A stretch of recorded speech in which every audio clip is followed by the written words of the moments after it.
Magandang umaga po sa inyo lahat. At eto na naman po tayo sa Iliham Mo kay Kuya Chico. Ang sulat ay nanggaling kay Annie.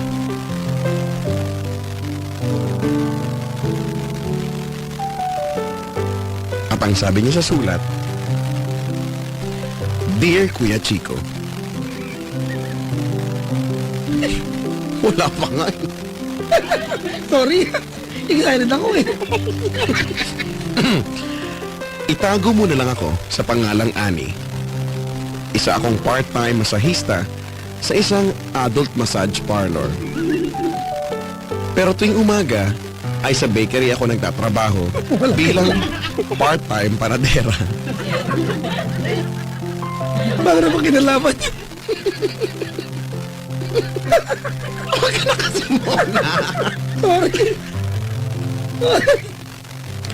Ako ang panganay sa amin, kaya kailangan ko magtrabaho para mapag-aral ang bunso namin.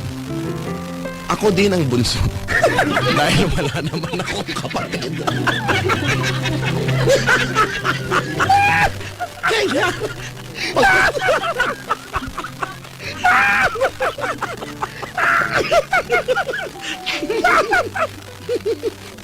kaya pagkatapos kong magtrabaho sa bakery, ay dumidiretso na ako sa school. Sa edad na 17 years old, mahirap para sa akin na pagsabayin ang pagtatrabaho at pag-aaral. Buti na lang, hindi ako 17 years old.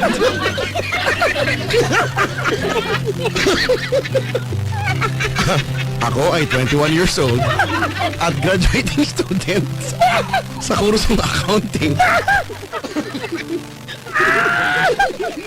Ano ba? Minsan na iniisip kong tumigil. Ano ba?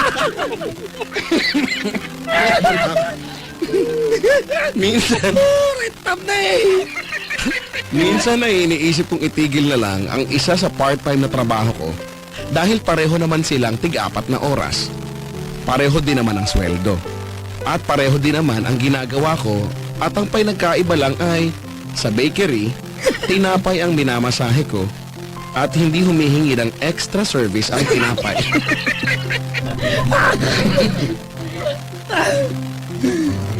Nung nakarang buwan ay titigil na sana ako sa pagmamasahe. Kaya lang, may nakilala akong customer na gwapo at mabait at gusto daw niya ako lagi ang magmamasahe sa kanya. Dahil gusto kong lumalim ang pagkakakilanlan sa kanya. Patuloy ito. Pagkakakilanlan sa kanya, hindi muna ako nag-quit.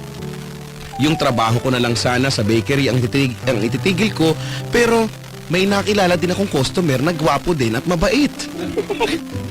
Nagustuhan niya ang luto kong tinapay. Miss, ang sarap ng monay mo. Ang sabi niya. Kaya lang, pagkatapos niya sa monay ko, gutom pa rin siya. Kaya bumili siya ng isang putok. Nabitin daw siya sa isang putok.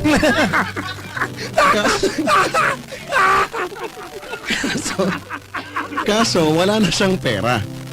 Kaya habang walang nakatingin ay pinagbigyan ko pa siya ng isa pang libreng putok.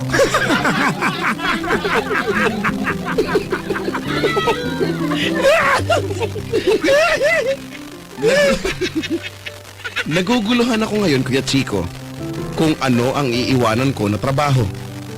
Si Danny nga pala yung gwapo at mabait na customer na minamasahe ko. At yung gwapo at mabait na customer ko sa bakery ay si Danny din.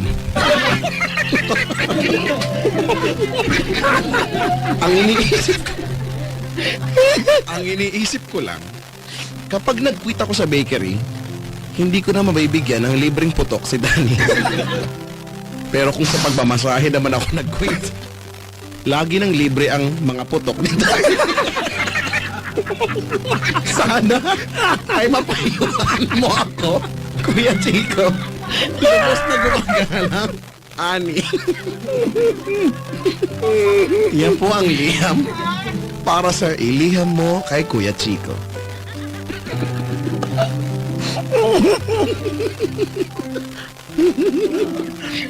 Yan po ang ating liham para sa umagang ito. Ano ang masasabi mo? Ano ang nahihirapan sa mga kaibigan? Hindi niya alam kung ano ang gagawin niya. Bakit nandiyan ko?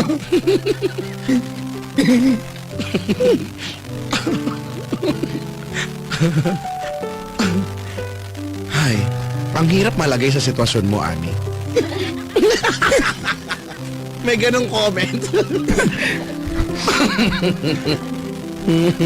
Sakit na ng pagkatao ko. Halika, gamutin ko yung pagkatao. Ayoko na nga.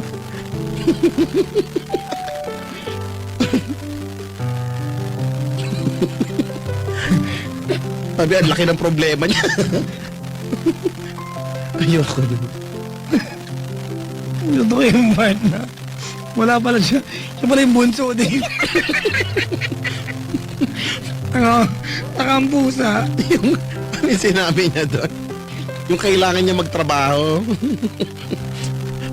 Ako ang panganay sa amin, kaya kailangan ko magtrabaho para pag-aral ang bunso. Ako din ang bunso. Dahil wala naman akong kapatid. Sa edad na. Mahirap daw pagsabayin ng trabaho, gano'n. Sa edad na 17 years old. Buti na lang, hindi ako 17 years old. Nakakainis.